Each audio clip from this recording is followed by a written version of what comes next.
Hi, everybody. Welcome to Makayla's Motivation. My podcast is all about talking to different blind and visually impaired individuals who have a story to share about maybe something in their life, or like if you've seen me on Aaron's Opinion, where I spoke about getting Lasik and the journey with that and how we pretty much went about that and the situation.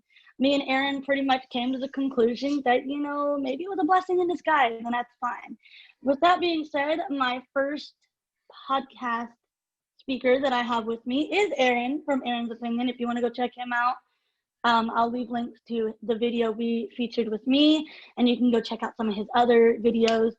So technically with Aaron, we're going to talk about his blindness, and he's going to tell us some stories or whatever, what he does in his life and how he basically gets around being visually impaired. I love hearing stories about folks who are blind and visually impaired. Maybe they got a funny story to tell. Maybe they got a educational story to tell, to kind of encourage the blind and visually impaired individuals to live their life to the fullest, be happy, and not to struggle with being blind. I used to have issues myself with when I was growing up that I didn't like being blind at points, but now being 24, I grew into it and I'm fine with it. So Aaron, welcome to the show. If you want to tell us about your disability, like why, Sure. how your blindness is, how it affects you, whatever, take it away.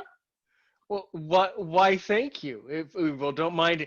Well, I will be more than happy to. Ladies and gentlemen, a very good evening to you. And first and foremost, I here at Aaron's Opinion, we want to wish you a very safe, a very happy, and certainly a very healthy Thanksgiving tomorrow. Hope you all enjoy your food with your loved ones and family. I mean that from the bottom of my heart.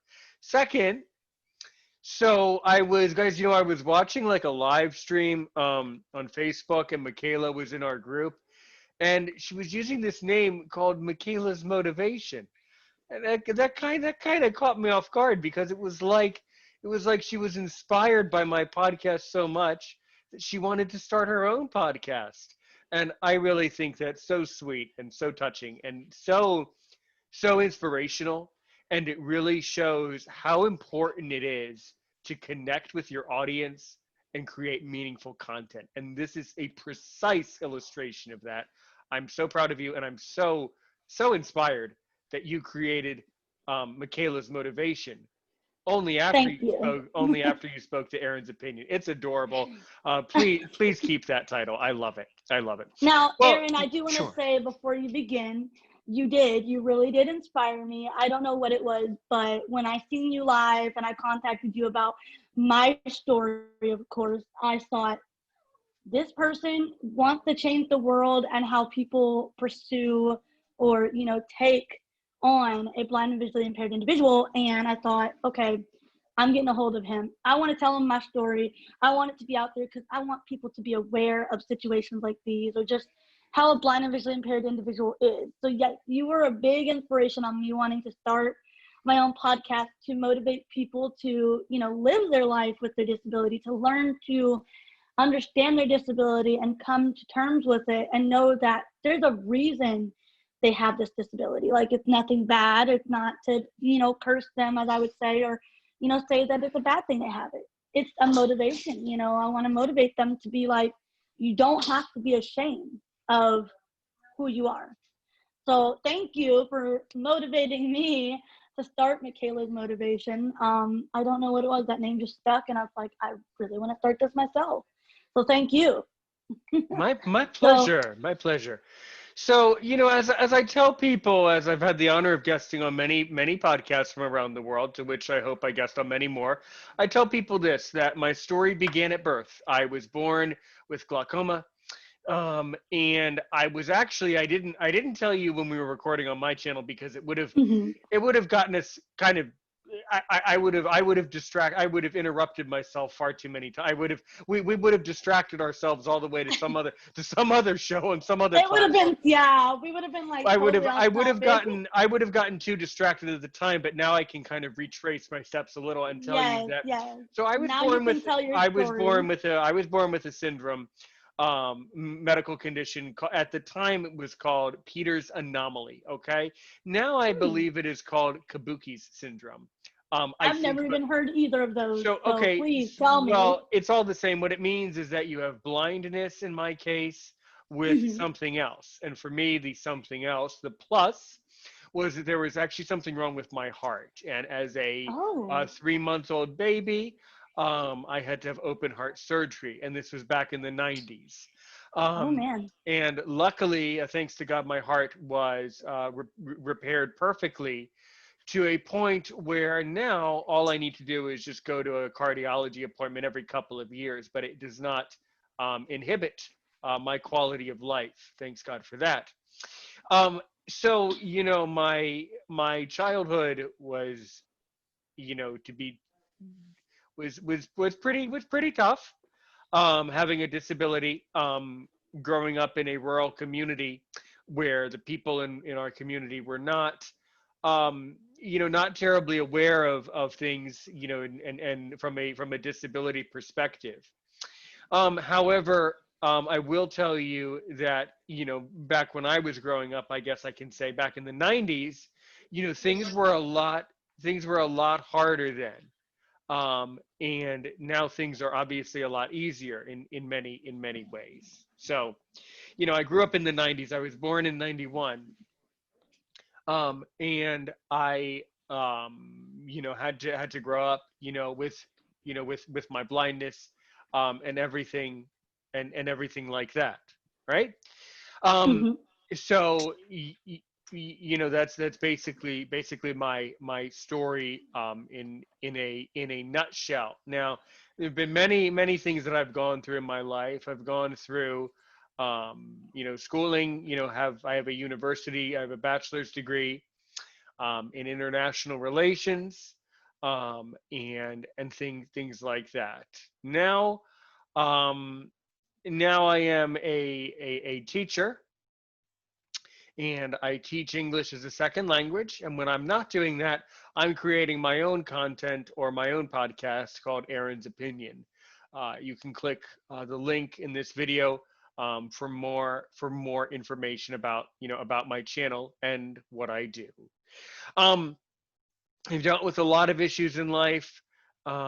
So, everything from, I mean, you name it, everything from my parents, suing our school system when I was a little boy, when I was 10, to get the services I needed, to all sorts of stuff.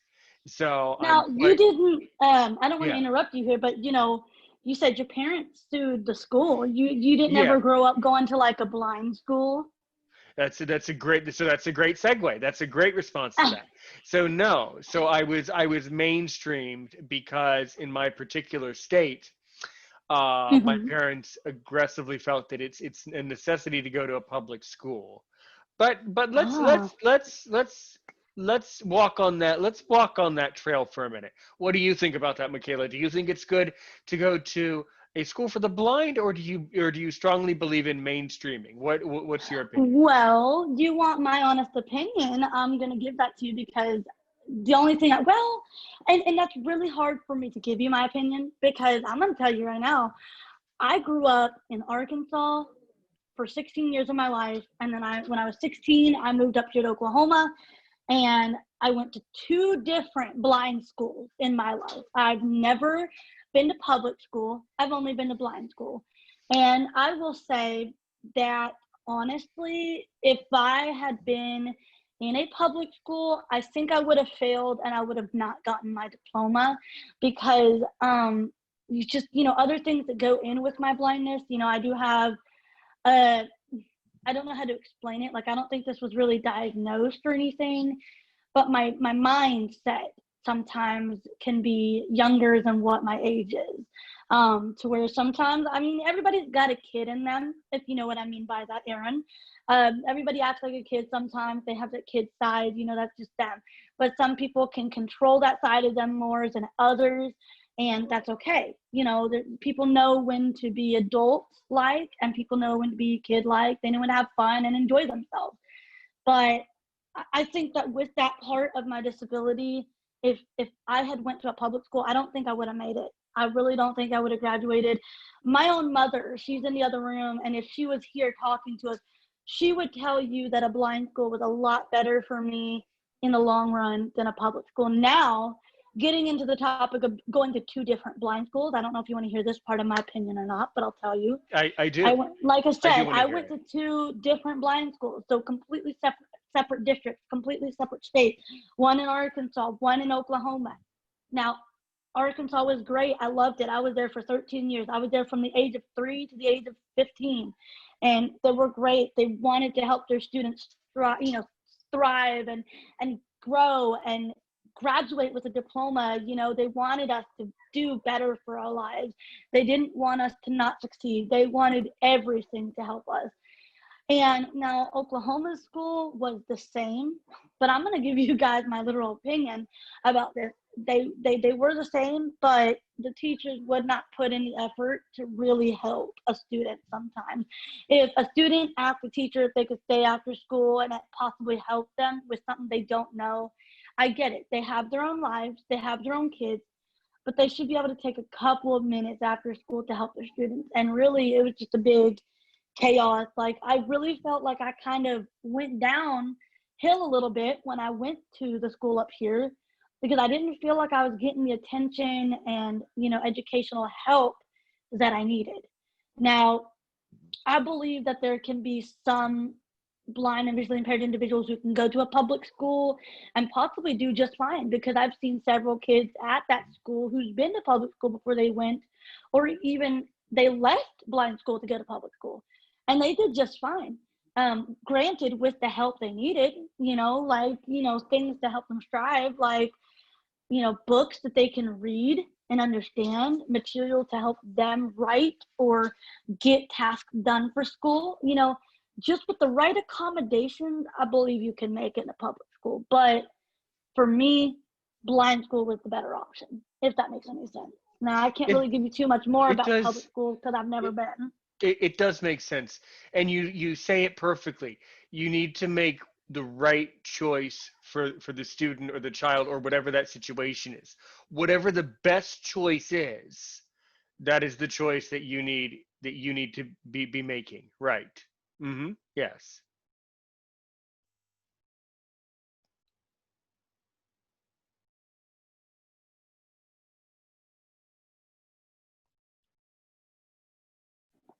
Yes, and that's what I highly believe. Like, I believe some people can strive from public schools with the right accommodations, but I believe that some people may not be able to, and maybe blind school is just a better option. And sorry about that delay, everybody.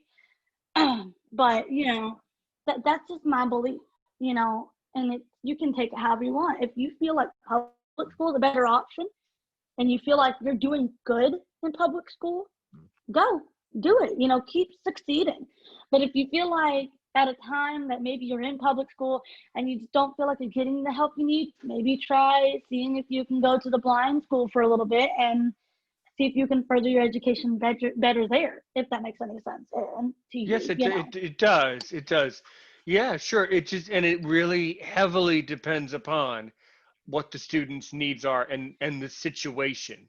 It's a very Now, situational thing. in my Sure. opinion, well, not my opinion, in my question to you about, since you said what you said, then we got on this topic, and I really want to ask you this.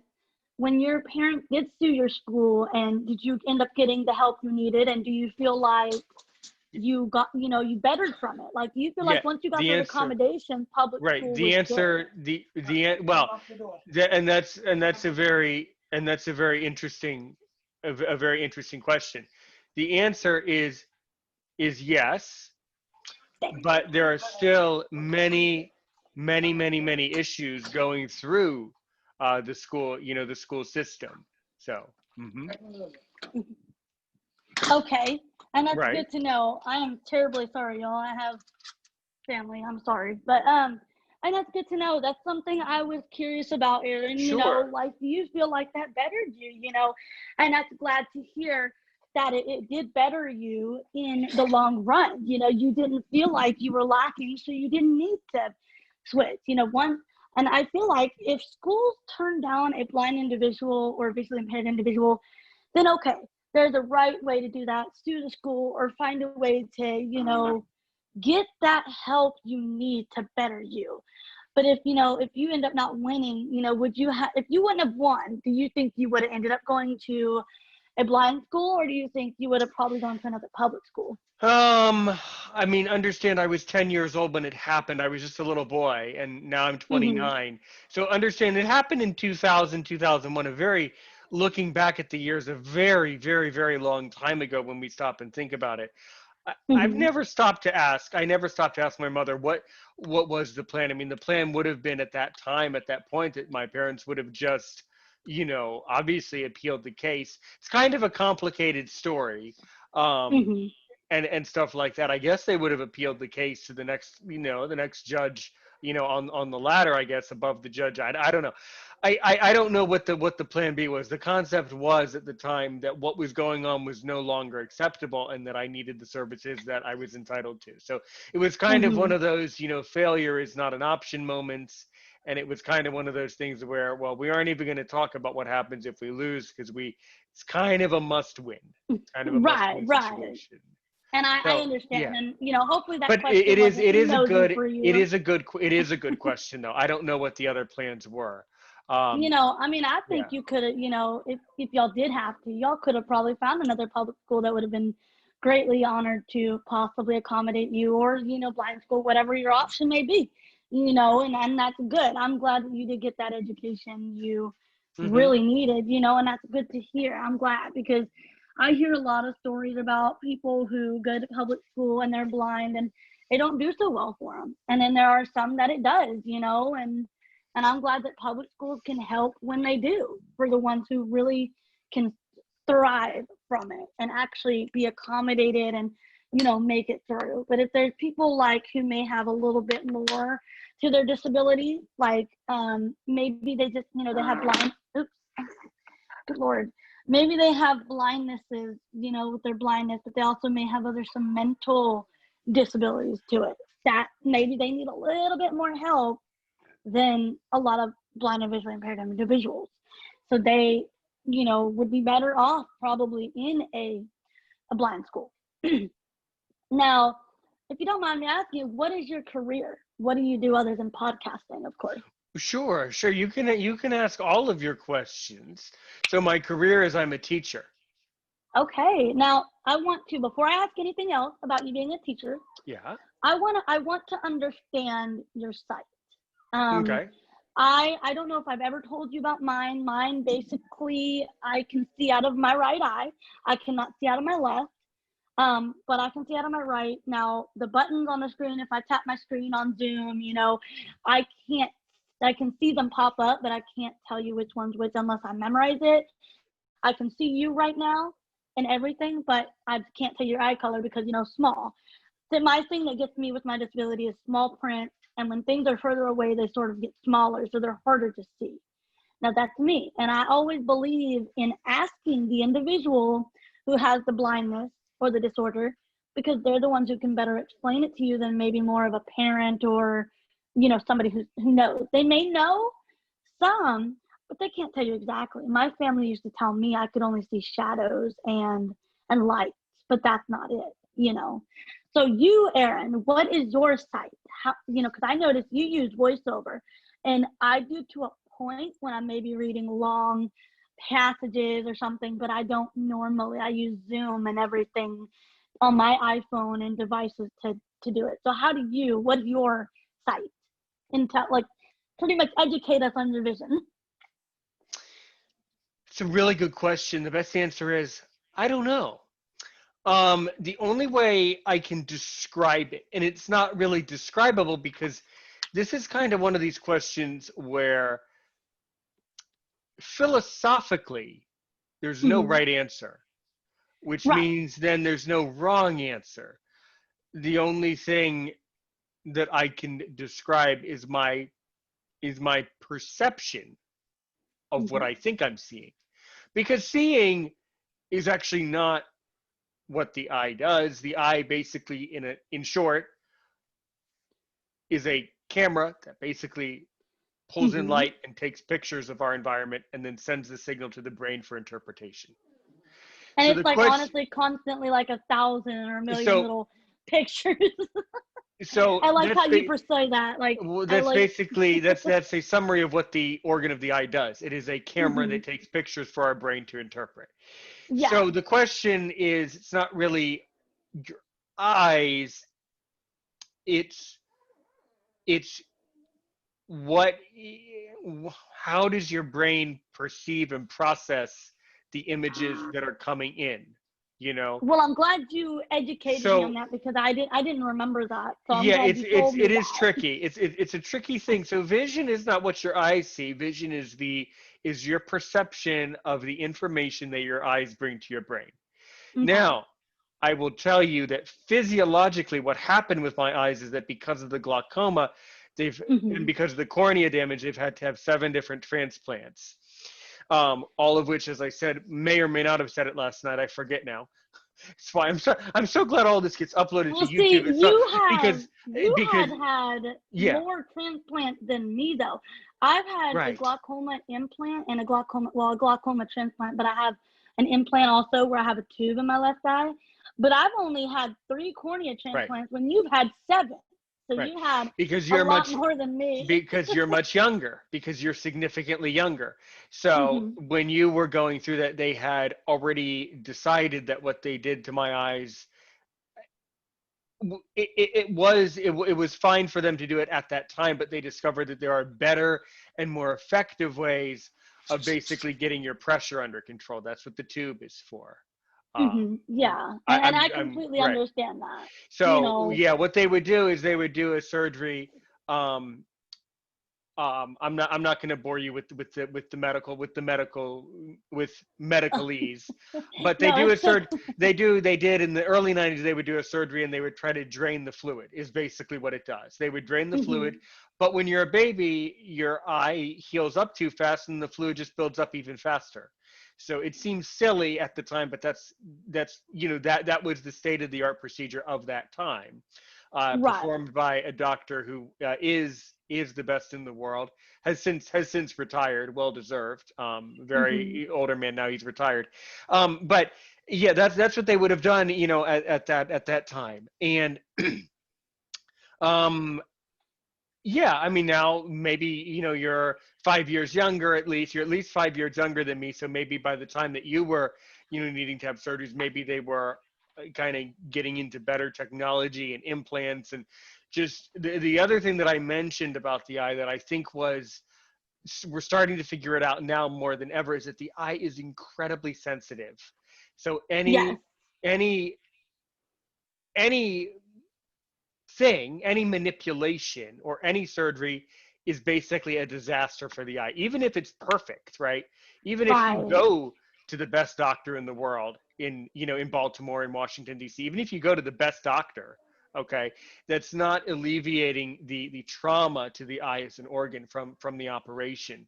So Yes. I think nowadays I think doctors are a lot more careful about doing surgeries. I think they're a lot more hesitant and a lot more cautious, where in the 90s it was a transition to help us to get to the informational age where we are today, where we're able to do these implants. And it's now that I'm grown up, now that I understand all of these all of these things. Oh, hi there, what's your name? Hi there. Oh, sorry. I had to pick her up because she wanted me. Her name's Midnight. She's actually one of my kind of support animals, other than my dog. She's your a black cat, right? Yes, she's my black cat. Oh, Sorry, she's a little distracting, aren't you, no, baby? I love See, and including. actually, I'm glad that I did that because I knew you could tell that was my cat. So that's one way I can see what your vision is too. Okay, yeah. So, Ah, aw, hi there, Midnight. Hi there. okay, hi. Aw. I don't know if you can hear it, but I'll try to put my earpiece up to it. Yeah. She's purring. Yeah. Wait. Let's hear. Yes. Yes. That's adorable. I know. I used to have a cat Oh. before her. He caught Yeah. diabetes and passed away, but Oh, I'm before her, I had sorry. a white one, and he was Mm-hmm. the loudest purr in the world. But Oh, she's Michaela, she's sitting very sweetly for you. So guys, so for the totally blind viewers, so she's looking at me and making eye contact with me. Hi, hon. Yeah. hi. Yeah. I'm glad I'm doing that because I'm testing you. Like, I want to show the viewers too. Like, since we can't really, pers- I'm sorry, I'm looking for the right words here. You say it's what the brain processes and sends Right. to the eye, like Right. pictures. Now I can actually kind of see and explain to the viewers what your vision is because, So the you way know, so the way that I would describe it is it's a black cat. mhm. She's pretty small, she's pretty petite. She's And actually fat. She's very well, fat. and the other thing is on the other thing is that these cameras are providing an illusion that we're seeing. So obviously, guys, we don't look like this in real life. It's just through the cameras that we look, that things look like this. And it looks like she probably has green or little yellow eyes, like a little Yeah, she's like those got little little. yellow eyes Yeah. with black. Well, I think she has because normally, if you've ever seen a cat's eyes, they have the lines in their eyes for the pupils, or like Yeah. the very elongated oval shapes, I guess you could say. She has circle eyes. She don't have the Oh. elongated oval. She's got circle pupils and of course the yellow. Well, And we're good. she's solid black. She's not brown or any other And what color. is She is and what is solid. her now? What is her breed? I actually don't know. I got her from the shelter. Oh, She I'm is my so little proud. shelter kitty. Oh, Michaela, I'm so proud of it. So that's I have I've cautioned blind people about adopting animals Hmm. because you don't necessarily know what their history is. But I'm just curious, like after you adopted her, did you like get her to a vet to see if she like to see how healthy she is? Okay, I'm gonna say, basically when I got her from the shelter, I paid $20 for her. She was a 2-year-old cat. She's probably like 7, 8, 9 now because I got her back in 2015. She was a 2-year-old cat. The weird thing is when you go into a shelter and you go into like the little room of cats or the room of dogs, they'll come up. Now she came up, she played with me, she wanted my attention, and I knew right then I was like, I want that cat. But now when she's at home, half the time she never wants anything to do with me. So this is a rarity of Well, sorts, yeah. I would say. But I've never had to take her to the vet. She had her shots and everything whenever I got her. She was already spayed. I've never taken her to the vet because she's never Oh, gotten okay. sick or anything. Oh, well, So Michaela, that's so good. That's wonderful. So maybe in this case, guys, it sounds like that this is a great shelter who already took care of the cats well and made sure that they were healthy when they gave them to you, right? That's what it sounds like. yeah, they're really good. I mean, they have really good animals. I actually volunteered because my blind school made me volunteer at a place for so long Mm-hmm. for a school kind of like project. So I volunteered at the shelter for a while and I would show animals. Basically, I'd be in a room and people would come in and I'd have a cat in my arms playing with it, to Oh. showcase the animal, like so people could say, oh, maybe mommy, I want that cat, or daddy, can I have that cat? It's so pretty and so nice. We showcase them so that people would actually adopt them because a lot of shelters, one thing I don't agree with is if they don't get adopted, they get euthanized. And I'm strongly a believer on not doing that. I don't like to have Yeah. to ever hear an animal get put down. Stop kneading me, cat. I love you, but stop. That hurts. Yeah. She's taking I her was claws and she's doing her little kneading in my arm. But as you can see, she's just laying on me because she's enjoying this. But I'm glad I did that because that helps me show the viewers out there, your sight. That's another way to right, explain and it's a good someone's way to vision. see like that blind people can notice things like that. Like a black cat Yes. is very noticeable.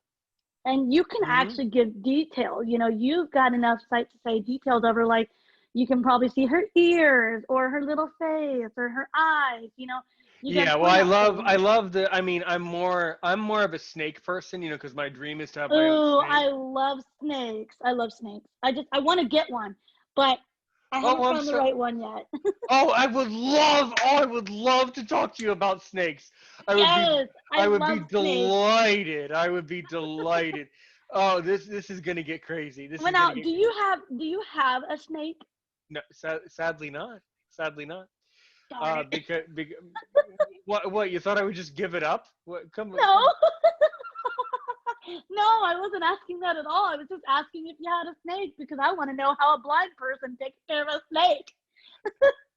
Well, I don't know. The same way a blind person takes care of any other pet. There's only one way to take care of it, I guess. I don't know.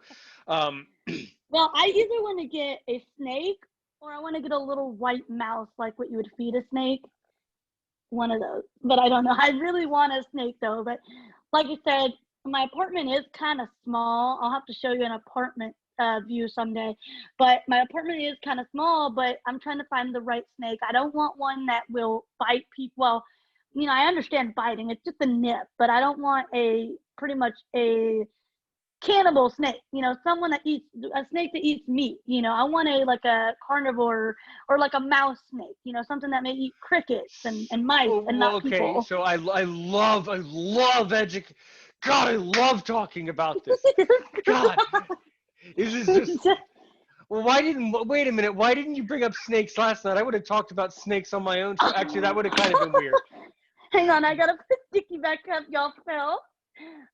I gotta But do this one-handed though because of midnight. that looks. Oh, that's adorable. That looks good with her little faces. Yeah. Hi, sweetie. Yeah, you're very Midnight. I gotta let go of you. midnight. Hang Midnight. on. Okay. All right. Hang on. Yeah. We're falling, and she don't want to stay still long enough for me to pick her Yeah. back Yeah. up. Well, that's your typical cat. There Yeah. you go. That's your There you typical. go. Yeah. Oh, Yeah. your nose is wet. Ew, you got slobber on me. Yeah, she's clearly, a very happy little cat you have there. She's willing to She sit with you is. and look up at me and yeah. Uh-oh. I don't know if you Oh, heard that, but she's whining at me. But she's also mad at me because mommy hasn't fed her yet because her bowl's empty. But I will oh, feed that's her very. today. I was gonna wait and feed her before I left out of town Mm-hmm. because we were supposed to leave out of town, but I didn't want to feed her and then like her eat almost all her bowl before I had to come, leave. So I was like, okay, I'm gonna feed her when I leave. She'll be good for the day that I'm gone. Mm-hmm. But we're not actually leaving, so I don't have to worry about it. But um, yeah, she. The reason I picked her up was because she was walking around my chair and her tail was hitting my arm, and I was like, okay, I know you want attention, fine.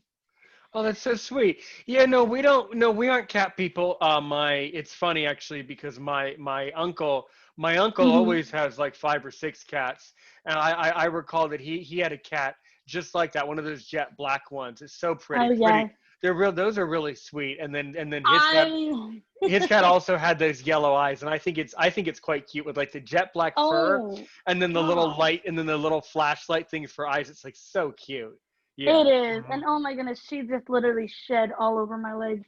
She Wow. shed. She's got like her hair is fairly long, but it's not like super long. But my grandma actually was the one who gave her name because she'd always wanted a cat named Midnight, and I just couldn't pick a name for her. So I said, okay, yeah, Midnight. That works. I like that. Because strangely enough, when I was younger and I was growing up, we had a black cat before her, and it was actually my great grandparents' cat on my grandpa's side. They ended up letting my brother have, so it was our cat, and her name was literally Black Cat. I Like, see. no joke, Black Cat. Like, but she was a good cat. She got killed by an animal before we moved, and so we buried her at the old house under a tree. So, Oh Lord. but I love cats. But eventually, I do want to get a snake. I've been looking. I have two people that I watch on YouTube that are snake breeders. There's a guy named Whoa, Brian, and then whoa, there's whoa, a whoa, whoa, whoa, whoa. girl. No, no, no, no, no, no, no, no, no. Okay, please don't name drop in that community. Please don't name drop. Please don't name drop. Okay, okay, okay. Whoa, I'll whoa, tell you that. I'll whoa. tell you that later. I'll Okay, cut that off out when off I. the air because I can give you Yeah, recommendations off the air, but it's really important, especially in this. Let me tell you something about reptile keeping and the reptile community. They are they're overly probably really picky. Yeah. they are overly sensitive, and I'm not trying to generalize, but that is a very strict community, and they tend to be um, Hmm. very very very. So look, I mean, what do you? So what type of snake do you think you want? Because I have my top three, and I can. So the most important part about keeping a snake successfully Hmm. is there's only three things that you need. There's three things that you have to understand. You have to make sure you do your research, and do your research. Oh yes. So Oh yes. what are you thinking would be an appropriate? Well, like I said, I don't want a meat eating snake. I'd rather have like a mouse snake or like Okay, a but cricket snake. okay. Well, But let's break down. Okay, the food issue. I Okay, so I think. the food issue with snakes. Let me just answer that. Hmm. Let me tell you, the vast majority of pet snakes that are appropriate do Hmm. eat mice or rats. Yeah. Part two, there are some insectivorous snakes. There's a few of them. There are some vegetarian snakes. There's a few of them. Hmm. However, however,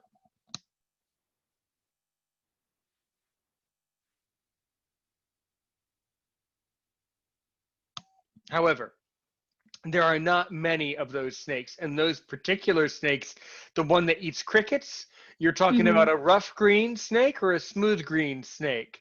I actually found one in my yard just a couple months ago when it was much warmer. They're beautiful little things. Oh Um, wow.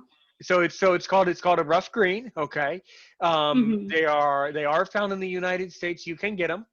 Um, but I will tell you that from the research that I've done about that type of thing, any snake that does not easily eat a mouse or a rat is a snake you don't want because they're picky eaters, and a snake that's picky probably has other requirements that would be visual and difficult for a blind person to maintain. Right. Because So I want to be able yeah, to take like a frozen rat or right. mice, stick it in there, and let them just eat it. And you want to Okay. make sure they're going to eat. As a blind person, that's hard for you to know. If they don't. It's actually it's pretty noticeable because if the snake doesn't eat, then eventually you would come to the terrarium and you would notice that it's not smelling right, and then you find carcasses of mice that haven't been eaten. Yep. So it's pretty noticeable. And when a snake eats, I have fed snakes at the nature center where I volunteered. And I've fed them before. When a snake is hungry, it's very distinctive. It's a very distinctive movement. It's very noticeable. They have one corn snake that gave me a tag, gave me a bite one day. Her name is Monarch because I got to name her Oh, Monarch. Her name is Monarch because her scales have this pattern where it looks like a butterfly on her back, like the colors look like a big butterfly. oh, that's so pretty. Yeah, Like I it's can just picture that, and that's gotta be really pretty. yeah, she's a absolutely gorgeous corn snake, very large, very very robust for a corn, but she even has some like little flecks of gold in her on her body. She has some jet blacks. She's just magnificent.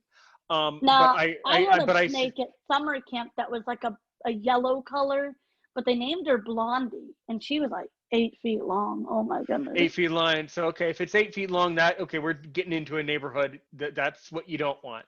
That probably Oh yeah, was. no.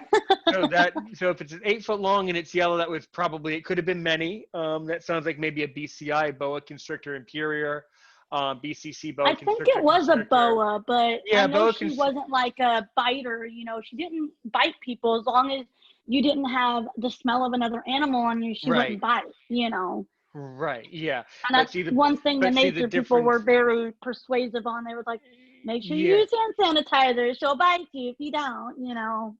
yeah, and the difference is if you get bitten by an 8 foot snake, that's not like, oh, okay, hold on, let me get a band-aid. No, it's not like that. That would be serious. Like that would be Oh not yeah, yeah. that would actually really that would be a serious problem. Whereas if a corn snake bites you, yeah, it's like a sharp little pinch for a second, but it's mostly just feels like a sharp thorn and like a flick and a paper cut and a little jab is what it feels like. So I it's thought not even. about getting Yeah, maybe a corn snake or excellent. maybe a milk snake, I think is what they're called. Excellent, excellent. There's So a let there's me. a milk snake. Like I was looking at the website Mhm. of the YouTuber. I'm not gonna say their Okay. name, Yeah, but yeah. Don't. But and I was like, after I'm so passionate about this. he's But like, yes. after we record, we'll go over the website and I'll tell you if it was the right one or not, and I'll Oh actually no, I recommend. I know. I just I was looking Yeah. at their snakes. I wasn't gonna say the name, but Yeah, I was I just know, looking at but the I different know, ones but like even corn even the snake, even milk corn, snake. right? So corn. So here are the reasons. So here are the reasons why you do want a corn, And here's why you Mhm. do not want a corn. The reason why you want a corn is that a corn, for the most part, unless, and in Monarch's case, our sweetheart Monarch, I'm Mhm. suspicious that she was wild caught, because when she took the mouse from my tongs, like the clamper I Uh was holding huh. them, like she took it and like it was like a step and it was like a step and throw. Like she bit like really like oomph, like she really put a swing at the end of it, like a wild snake would. So I could tell by her pattern, the way that she swung, that that was like she's of course like that was off. She took that awfully hard. So Mhm. I think she was wild caught. So the first thing that you want to make sure of with any snake, and I'm gonna give my opinion. And if someone's upset about this, so be it. Right. Right. My professional opinion is, unless you are an experienced keeper, do not get a wild caught snake, because Right. number one, it's going to be a lot more likely to bite you and hurt you. Number two, the chance of it having some sort of a disgusting parasite or infection or some weird thing is significantly higher. Now, Right. here's the reason why you do want a corn snake. A corn snake is basically the classic snake that anyone in the hobby would want to get into. They're really good eaters. You know, you just give them How big about, do they get though? so Because let I me don't want yeah. like a real big one, but yeah, no. So the girls, a girl corn snake, again, it seems to vary a lot. 5.5, maybe maximum if it's a huge one, like an unusually robust one. Mhm. 5.75 feet or 6 feet, but 6 feet would be very unusual. Usually, the girls are about 5.5 feet long, and the boy snakes are about 4 feet long. Bigger. Oh, they're smaller than the Yeah, always female. in the animal world, usually the girls are bigger. So the girl snake is Ah. usually larger, and there is an exception to it, I think, with one particular thing. But usually the girl Mhm. snake is larger. Um, but the reason, and and you put your heat mat under the cage, 85 degrees Fahrenheit, a Mhm. loose substrate. I mean, I could literally sit down with you and explain to you the detailed care, that the way that I would keep it. But the other Well, thing that's now important is let everyone. me ask you, Yeah, what yeah, is the yeah. smallest? What is the smallest snake? Like, because Well, honestly, I like don't this. want a Well, real like big this. one, but I want to Well, know the smallest size. you mean the smallest snake that you can keep successfully in captivity, or the smallest snake in general, just in the world? I would say captivity, just because if I want to get a snake, I want it Yeah. to be okay in its environment, but I really don't want like a four Right. foot long snake, because my Well, apartment is so small, I don't have room for a 4 foot long tank. you'd be. I mean, it's not necessarily 4 foot long. It's and so Mhm. the cage size. What we do is we think about, okay. We think, so let's say Michaela. Let's say the snake is going to be 4 feet long. So you Mhm. say the perimeter of the cage, the perimeter has to be Mhm. twice the length of the snake. So really, you just need 5 feet in one direction and 3 feet in the other. Um, Ah, okay. yeah, so that's how you know how much of a cage, just how big the cage needs to be. Now, by the way, guys, let me just tell you out loud. I am giving my opinions. This is not a care guide. I do not have a snake. Okay, thank you. Yeah, Se- yeah. Second, Little disclaimer for you I guys. just researched these things extensively, and I do have experience caring for snakes in a public setting, and I love them, and I am very willing to learn and very knowledgeable in my own way. But I have to be overly clear. I do not have a snake in my office here. I wish I did. Trust me, if I did, I would be taking it out right now and including him on your channel. That No would be question. nice to have like the snake in the background of your Well, video, like I in would the be hold. tank. That would be wicked. Or Yeah, holding it. yeah, but you would lose some people though. That way, you would lose some of the audience that way. Um, but here's why. And basically the setup is not terribly unreasonable. You keep it at hot end, 85 degrees, and then the snake does something called thermoregulation, where he slithers around. And this is very, very, very important. Hmm. The reason why reptiles, in my opinion, have the potential to be a horrible pet, is that people sometimes, and I am not saying that you're one of these people, but people Right. oftentimes overlook the care that's needed to keep it professionally, to keep it safely. It's very important when you're dealing with reptiles. And snakes do tend to be a little bit more forgiving and a little bit more understanding of it. They're a little bit hardier about this. But the way that their blood and metabolism is, a snake needs to thermoregulate, meaning it needs to be able to slither to the hot side and chill out and feel warm. And then when it gets too warm, it needs to be able to safely slither to the cooler end of the environment to cool down until it like wants to go to bed or wants to do something else with its life. Hmm. So basically, it's not all that complicated. Um, they eat a mouse once a week, once every if I had one, I would look at its weight, I would look at it once every 7 to 2 days. But realistically, a corn snake could go at least for 3 weeks or a month without eating, no problem, especially if it's a healthy adult, no problem. Wow, um I did not know oh that. snakes can go, and the fascinating part about snakes is snakes can go a ridiculously long time with incredibly poor conditions in the wild. See, That's why they they've would lived so be long. very easy to take care of because you only got to feed them once a month or something. So, Well, it depends on this, but that is an argument why a snake is actually very appropriate for a blind person in that sense, because they actually, once you get used to doing the whole activity, it's a pet that requires very almost no care. I mean, I don't want to say almost no care, but it requires significantly less. Good heavens, caring for Midnight. I mean, Midnight, that little sweetheart, she has to eat twice a day, right? Or probably yeah. once. I don't know. Cats kind of use Well, their own schedule, actually, but the yeah, what I do for her, she is yeah. easy to take care of. She does have a litter box, so she knows how to go in it. But what I technically do is when she's running low on food, I will fill her bowl up to a certain point, and she can make that food last 2 days. She don't eat that much, but she does. I She can see. make that Yeah, I've food noticed last. that. Yeah, my uncle and my father's relatives have mentioned cats. They kind of do. They kind of go up. They have their own business that they go through with food. Sometimes they sort of go at it at their own pace. They don't really do a schedule with a cat. They, Right. they don't really do that. Yeah, they're nocturnal. I bet in the middle of the night she gets up and eats and drinks and is more active at night. So, but The other day, I'm not gonna lie, yeah. I went to the store and I bought her catnip for the first time. She's like 7, 8 years old. Bought her a thing of catnip, and I shouldn't have bought so much because I tried to give it to her, but she wouldn't have nothing to do with me. I put it on the little lid or I put it on the floor.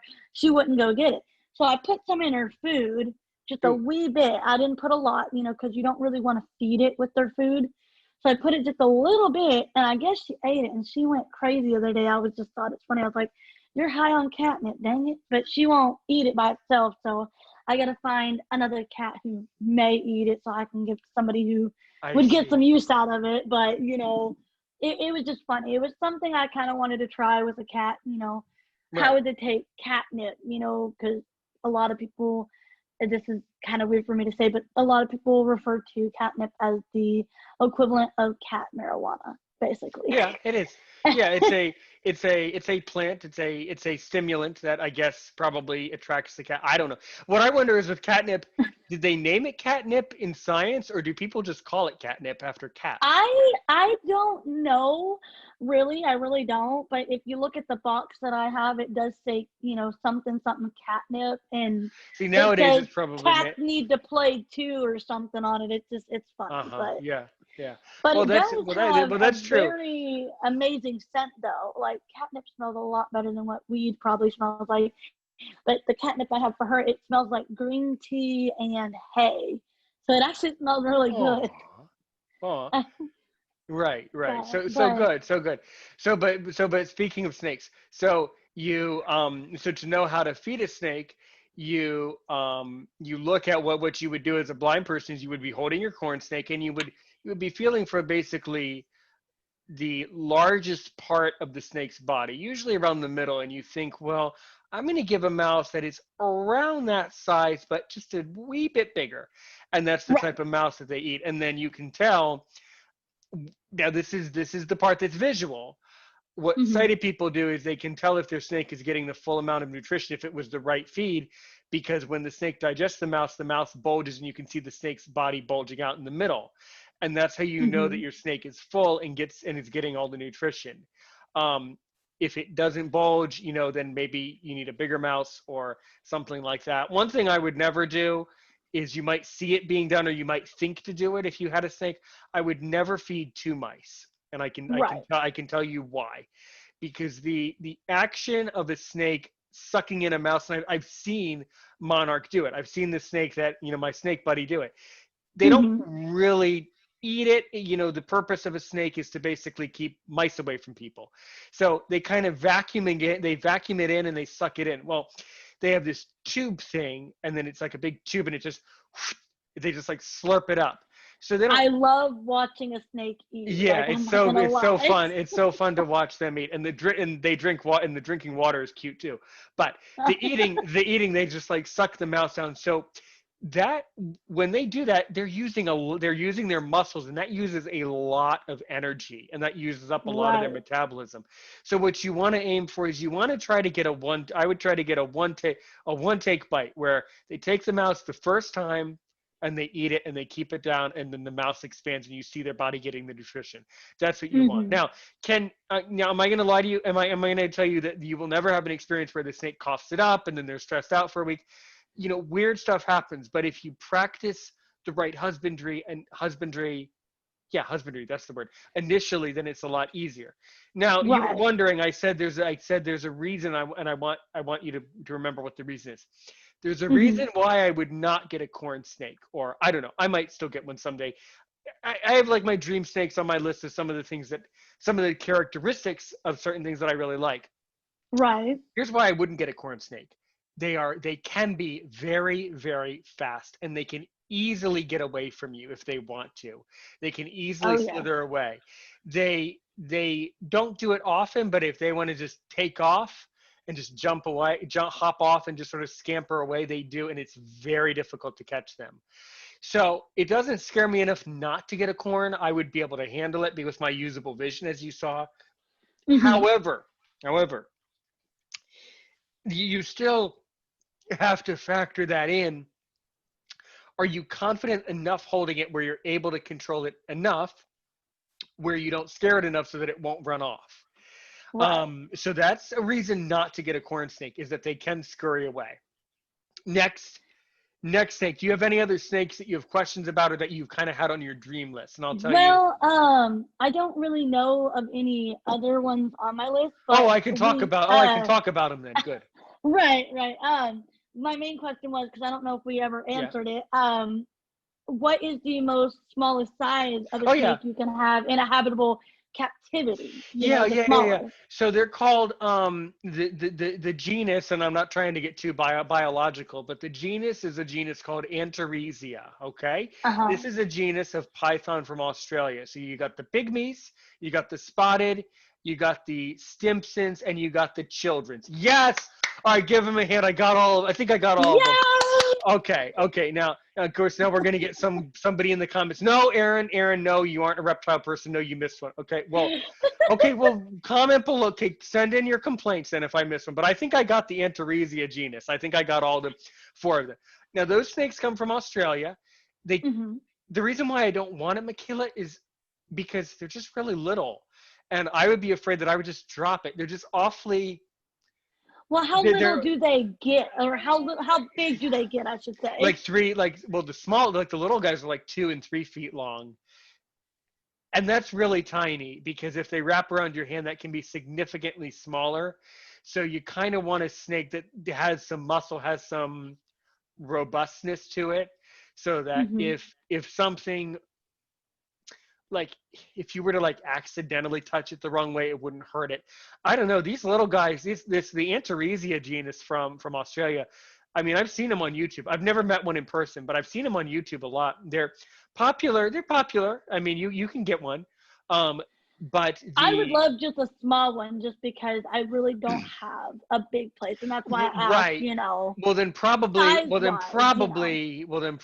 we're narrowing it down. Then probably Antaresia is probably not for you, because also the humidity required. You have to look at how you keep their environment just the right temperature and just the right amount of moisture. Now, for moisture, you Hmm. use something the way that the way that I would do it if I had the opportunity is I would have a cage with a big cage thing, and it would have three different caves, and it would have a warm cave on the warm side, it would have a Mhm. cave on the cool side, and then it would have a humid cave in the middle. And what I would Mhm. do is you would go to one of the main reptile websites, and you would buy something called sphagnum moss. And sphagnum moss is this uh, I well, think it's like a bedding, isn't it? Like a yeah.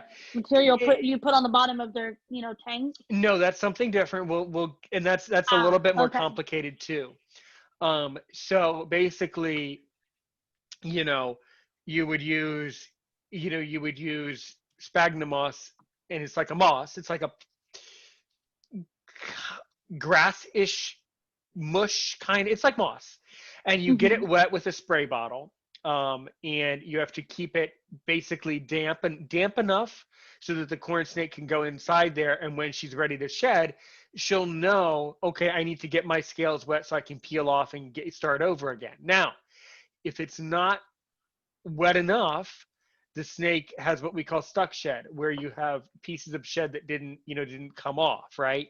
And that's very Mhm. dangerous for a snake. Okay, that's what causes infections and health problems in not eating. So if your snake doesn't eat, you would ask a sighted person, well, does my snake have any stuck shed? Is that because that could be a reason why it doesn't want to eat? Or Mhm. maybe it doesn't want to eat because that's how snakes are. Sometimes they just won't eat. But other times it's because there is a medical thing wrong and they have stuck shed. And then then you have to spray them down. And, eventually, usually that issue I've heard in the hobby usually resolves itself. But Right. yeah, but so with some of these other genuses of snake, the thing that is very difficult for a blind person is that the humidity has to be just right. And when I say just right, I mean if it's not right, you're going to come in, you're going to wake up with a dead snake, because if Right. it becomes too wet, then they develop a condition called scale rot, and then they also develop a condition called a respiratory infection. And snakes are reptiles, and reptiles are related to birds. And Mhm. birds and reptiles have incredibly sensitive lungs. They developed, as the story goes, supposedly millions of years ago, where the Earth's environment was very different, and because of that, the oxygen that they were breathing in, or yeah, the oxygen they were breathing in at that time, millions of years ago, was very different. So their lungs were very different, and over time, the anatomy of their bodies has changed to where now their lungs are very overly sensitive. So you never want scale rot. You don't want it to be too wet so that they get sick, but then you also want them to be just wet enough so they can get the shed off. So corn Well, I'm glad snakes, to know that there are snakes for blind people, though. Like, well, the I would blind and visually say, impaired. and we're narrowing it down here. So I would say generally, corn snakes are pretty forgiving. And what I mean is, if you get it slightly wrong, if you make a good effort to keep one part of the cage a little damp for them all the time, and it's safe, that's usually, they do well. They thrive usually. So corn snakes are pretty forgiving. Now, the other thing with, you mentioned a milk snake. Reason why you don't want a milk snake, the reason why you do want a milk snake is because a milk snake is a king snake, and a king snake eats other snakes. So a milk snake is much, much, much more likely to bite you than a corn. And they're Right. just milk snakes and king snakes are just simply more willing to bite because they just eat more. They are wonderful eaters. So the other thing, milk snakes are beautiful. I could care for a milk snake. But I would say we're going to get down to the two that I would realistically want, measuring out all the factors, in snake keeping. I would want a ball python, because I have usable vision and I'm able to kind of tell and judge, I think, what counts as wet enough in a certain environment of the cage. And ball pythons are very slow moving, so it's not going to dart away from me like a corn snake would. Right. And that's good because, at least for a visually impaired person who does have Right, some sight, they can still manage that because it's not right. going to move away so quickly. They don't. Yeah, ball pythons. They're not very. They don't. They're not very. They don't move around a whole lot. Whereas a corn snake is very explorative and they're really into their habitat and they really, you know, I'm not, Michaela, I'm not saying don't get it. Just because I said that they're faster and dart off, that doesn't mean that yours will dart off. And Right. every corn snake has their own persona. You know, they definitely have personality. Some are much calmer. Some are much more wild. Some are much more bitier. You know, personally, ball pythons tend to be a little bit more consistent. They're slow. They're wise. They're calmer. They do eat rats. And the reason why you need to feed a ball python a rat as opposed to a mouse is because a rat has all the nutrition that a ball python needs, and a mouse does not have enough calcium I and see. other biological things that you have to consider. So that's the difference between rats and mice. Now, for me, it's honestly, I got to tell you, it's a toss up between. For me, it is a toss up between between a ball python, which would probably in the end be the one that I would be able to get most easily. And then something else called a rosy boa. A rosy Mhm. boa is a desert That's a snake, very pretty name, though. and they look very pretty. It looks like a very beautiful snake. They're very small. They're only 3 feet long, and they eat Oh wow. mice. The other thing that you want to, I think, um, try to avoid as a blind person with reptiles. And Hmm. one of the, well, apart from the fact that my parents just don't allow it, but one of the reasons why they are not really comfortable with me having a reptile is because a lot of them require special lighting, okay, special UVB lighting. Right. And Right. the lighting is there so that the snake or the lizard, and generally, by the way, I'm going to say something and then I'm going to give an exception. The vast majority of snakes in the hobby do not need lighting. So that is one good thing about snake keeping. Usually it doesn't need a light. Usually if you put it in like a room with like windows and your office and just the natural lighting that from the lamps in your room, they'll do fine. As long as there's a clear day night cycle for them, they usually thrive. But there Now, is this see, one, I yeah, want either yeah. a snake or an iguana. No, no okay, no, no, you're not getting an iguana. Now, and I No can iguana. Oh, they're so cute, though. and they One are of my sisters used to have one. they're extremely dangerous. I've seen pictures Ah. where people have actually had their whole finger bitten right off, Oh and my had to have goodness. I'm reconstructive glad that surgery. didn't happen to my dad then, because my youngest sister, she had one, and he was Really? cute, but I did not know any of that. Yeah, she used to And if have an iguana, and he iguana, named him Easy the Iguana, and I'm like, oh, oh, he's so cute, but they can, I did and not you know know that. what? It will, number one, if you want a reptile that needs care every single day, get an iguana. Okay, the snake really only needs care. They only eat once every couple of weeks, and of course, understand the water bowl has to be filled with water every day for it. But outside of that, Hmm. snakes don't need care. Good heavens, an iguana is like two dogs, three cats, and like five birds. You know, an iguana, it's like an iguana. It's like the different the problem with an iguana is that in many states they're against the law now, and there's a huge controversy about it now. An Wow, iguana, I did not know this. I'm glad yeah, I'm being told about that. you have to be really careful because there are people secretly in the hobby who are against iguanas, Hmm. and so the reason why an iguana is a bad pet, and I actually, I mean, yeah, I want one, but a snake is just so much better.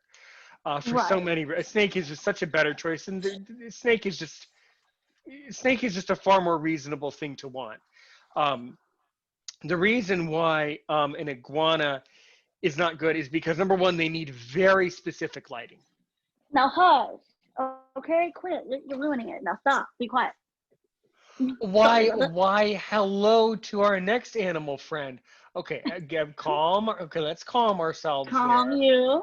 Calm. Let's take everybody take a deep breath now. Okay, we're a little. Oh, I know you're so Oh, hi, cute. You're honey. so cute. Yes, we're very cute today. You want to show off? Okay, now let's just sit down and be calm because I Okay, took just you hold out so still. you won't whine All at right, me. right. So hold still for. Let's see if we can hold still for 5 seconds. Hi, sweetie. How are you? Hi, There you hi, go. hi. Yeah, that's a good So, girl. the problem with iguanas, Miss, is that number one, iguanas need the amount of specialized equipment that you need to get one is, personally, I think too much trouble. Yeah, they need a I very understand that. they need a very specific lighting. The other thing that iguanas need is they need an enormous amount of space to climb. And Oh it's yeah, like my 7 feet dad up. used to let my sisters run free in the house, so I can understand that. And he would climb over everything. That's what they do. So what they do, and now the reason why it's dangerous is because Hmm. iguanas have a higher intelligence level than all the other reptiles. Oh wow. And if you don't provide all the things they need for them to feel safe, then they get angry at you because they realize that you're the one who's providing them food. So they will Right. attack you. And when I mean attack, Michaela, I'm not exaggerating it. People have had to have like surgery in a hospital to repair parts of their body Oh, after I getting believe it. after I getting believe butchered. it. Well, they have razor blades for claws. Yeah, Yeah. I would rather have, I Now, would rather, yeah. what about a gecko? Okay, a gecko is a lot better than an iguana. But Yeah, basically, as someone that I follow in the community, and I don't name drop, someone that I follow in the community um, has basically said, point blank, if we're going to be doing comparisons about, about reptiles and that type of thing.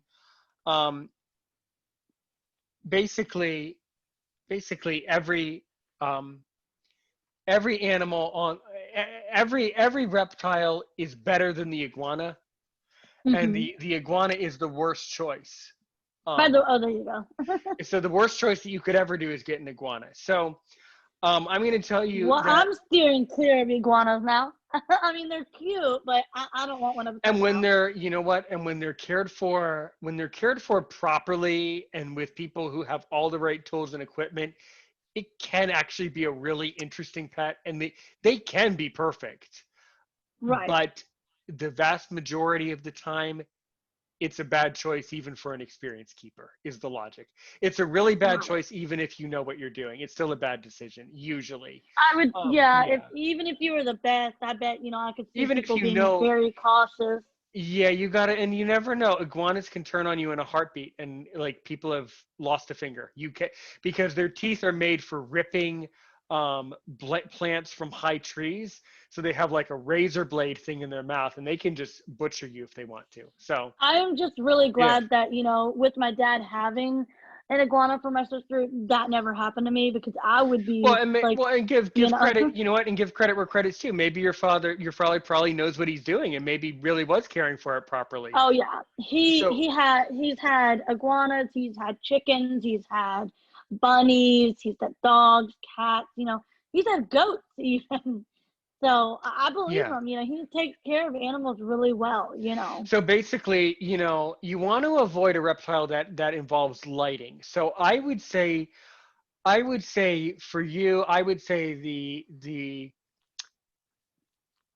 for you the best choices would be a tie for you would come down to a milk snake, which are beautiful. I'd get one of those any day. Those are wonderful. Have you Or ever of seen course, a pastel snake? I have. Or Those are actually, very pretty too. yeah, they are. The ball pythons are incredible. They really are incredibly beautiful. I like the So, ones that have like there's this I forget the name of them, but tell me what they look like, and I'll know what they're called. on a video from a Yeah, YouTuber I watched, they yeah, had a snake that was like pastel, but on its back it had like a form of a smiley face. It was yeah. really The cute. smile. Yeah, the smiley face. That's what it's called. Yeah, yeah. Oh yeah, and they're very very cute. I mean, I've seen that person get bit by a lot of snakes, so Yeah, I I don't know see. Yeah, how they do it, but they do it. I think I know who it is now. But anywho, for you, for snakes and pets, for snakes, my two best recommendations, because the rosy boa needs lighting. It's a desert. You have to set up like a sun thing in it. And I would do that. I would know how to do it, but I also kind of want to, and then I also kind of don't want to. So The only thing which I would worry about is the snake getting out and my cat getting a hold of it. Well, then get a ball python and get it set. And you know what? And if you get the right cage and the right equipment, and you provide it with the right environment and have it secure and safe, that should never happen, because the snake should feel safe enough to hide away, and the cat should Hmm. never act. The cat would probably never notice. Yeah. Yeah, yeah. Obviously don't handle your snake when other animals are walking around in the room. That's a huge red No, flag. no. Right, but Yes. a lot of people do it, so don't do that. So Yeah. any other okay, well thank you for tuning into this pets video today. Any other pet questions? Because I think I gave a whole You well, I mean, our podcast, of course, turned from disability to animals, but that's okay because, at least people are getting a perception of what could be good for a blind and visually impaired person. A lot of people don't know what animal would be good for a blind individual, and it's good to kind of educate. But yeah. I think I don't have really anything else. We're going at the hour mark though. So I think we'll wrap it up here and Well, talk I more wanted about snakes offline. But if you have anything else to I include or do. say, go ahead. Well, first of all, Michaela, thank you. I'm so proud to help you make your first podcast today. I'm so proud of you for creating Michaela's Motivation. I'm a supporter, and you're Thank doing a you. great thing. If you guys want to get in touch with me, let me give myself a plug because you were just Mm-hmm. about to ask. Give yourself a plug. Yes, You of go course, ahead. you of course can get in touch with me over the phone. You can call or text my show anytime you like. Don't worry, it's not my real number, so don't get that happy. 1-240-681-9869 or Aaron's Opinion 6 at gmail.com. Consider Yes, if following you me have consider following me on Facebook, Twitter, and even consider following me on Patreon. All right, Yes, everybody? if you have a story for him, go ahead and call his number for his show. Talk to him. He'd love to have you. He's a really sweet person. He'll listen to your story. He likes all that education and just hearing it. So just find him, tell your story, get on a podcast. Get on Aaron's Opinion, or come over here to Michaela's Motivation too, or whatever you like. Yeah, you're so We would kind, love to have Michaela. you. Yeah, yeah. So good, so good. Well, don't you guys worry. I'll of course be sharing this video on my side of the platform. And do you have a special way that you end your podcast? Um, Well, since it's my first one, I don't really have one just yet. But one thing I like to say to everybody is live life to the fullest. Don't let nothing get you down. If something stands in your way, knock it down and do what you want to do, accomplish what you want to accomplish, and you can do anything if you just believe.